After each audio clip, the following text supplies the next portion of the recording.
Common cold. It is transmitted through virus. It is the most infectious disorder of human beings. It affects nose plus respiratory tract. It is there for 3 to 7 days. It does not affect lungs. Symptoms include headache, runny nose, chills, congestion in chest and fever. Malaria. It is caused by protozoa plasmodium. This enters into the human body and completes its life cycle inside the human body. It enters as sporozoites. They get into the liver cell. There they cause the RBC rupture and release the toxin named as hemozoin. This RBC rupture and the release of toxin leads to chills and fever. The diagram of malarial protozoal life cycle in human body is important. Next is entamoeba, amoebiasis, that is amoebic dysentery, which is caused by an amoeba.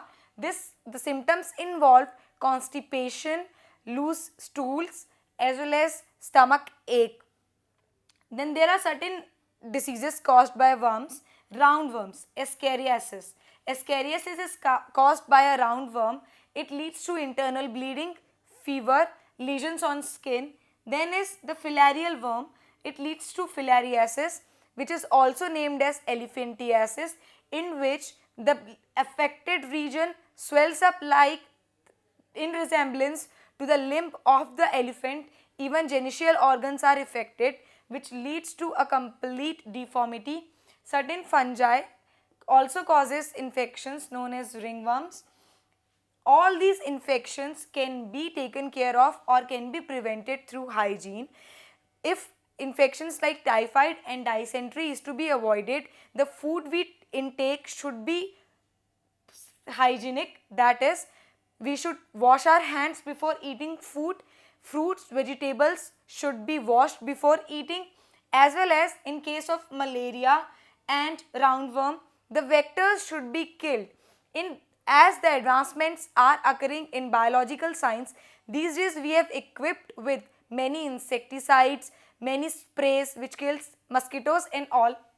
But overall, the combination of both hygiene, which is public plus personal hygiene, as well as killing the vectors will lead to prevention and further escaping us from the diseased state. What is immunity? Immunity is the ability of the host to find any kind of infection, any kind of microorganism entering in the body. Immunity is of 4 types: innate immunity, acquired immunity, active immunity and passive immunity. There is one autoimmunity also. What is innate immunity? Innate immunity is the immunity which is present in us since or from the time of birth. It involves, the mechanism of innate immunity involves physical barriers, physiological barriers, cellular barriers and cytokines.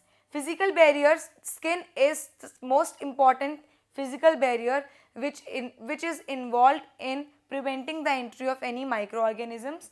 Then is the hair, nasal hairs. Then is the mucus coating in our intestinal tract, genital tract, etc. Next is physiological barriers. Acid in stomach as well as saliva in mouth is an example. Cellular barriers, WBCs, certain leukocytes, etc. Cytokines, the interferons which are released by virus infected cells prevent the non-virus infected cells from the infection. This is innate immunity.